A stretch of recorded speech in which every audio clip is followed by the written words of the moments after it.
La révélation de tes paroles est claire, elle donne de l'intelligence aux simples. Psaume 19, 130. Notre croissance n'est pas de notre connaissance biblique, de notre savoir, bien qu'elle soit nécessaire, mais plutôt de notre expérience de la parole. Il y a 3 conditions pour connaître une réelle croissance de notre vie spirituelle. La première est que Christ doit être Seigneur. Dans le chapitre 2 des Actes, Pierre déclare « Dieu a fait Seigneur et Christ, ce Jésus que vous avez crucifié ». Acte 2, 36. Dieu a établi son Fils Seigneur, et ce que Dieu a fait dans le ciel, nous devons aussi le faire en nous, à savoir établir Christ, le Fils de Dieu, dans notre cœur, comme notre Seigneur, afin de lui donner le soin de gouverner et conduire notre vie. La vie éternelle qui nous a été accordée lors de la nouvelle naissance n'est pas pour nous, mais pour Dieu. Aussi cette vie agira et travaillera en nous, que dans l'unique but de satisfaire Dieu et réaliser son plan. Et tout cela implique que cette vie soit libre en nous. Elle ne peut l'être que si Christ est Seigneur. C'est ici la première condition, et elle est fondamentale.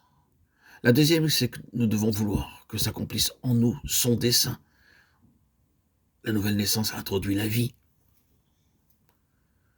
Elle introduit cette vie de Dieu en nous.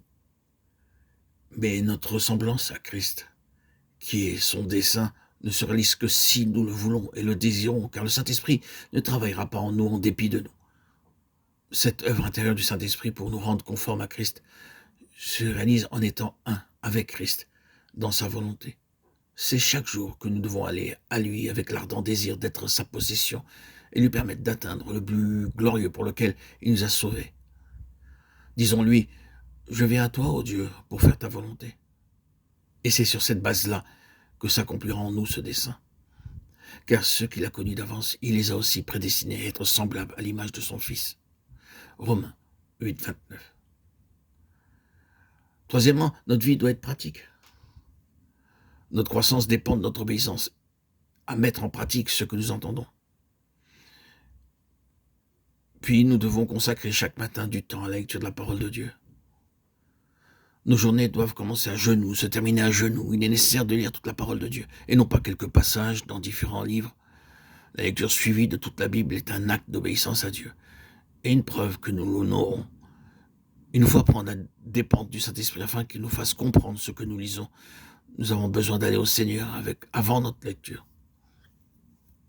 Ô Seigneur, donne-moi de bien comprendre ce que je lis. Parle-moi et enseigne-moi, et selon ta parole. Ouvre mes yeux pour que je contemple les merveilles de ta loi. Psaume 119, 18.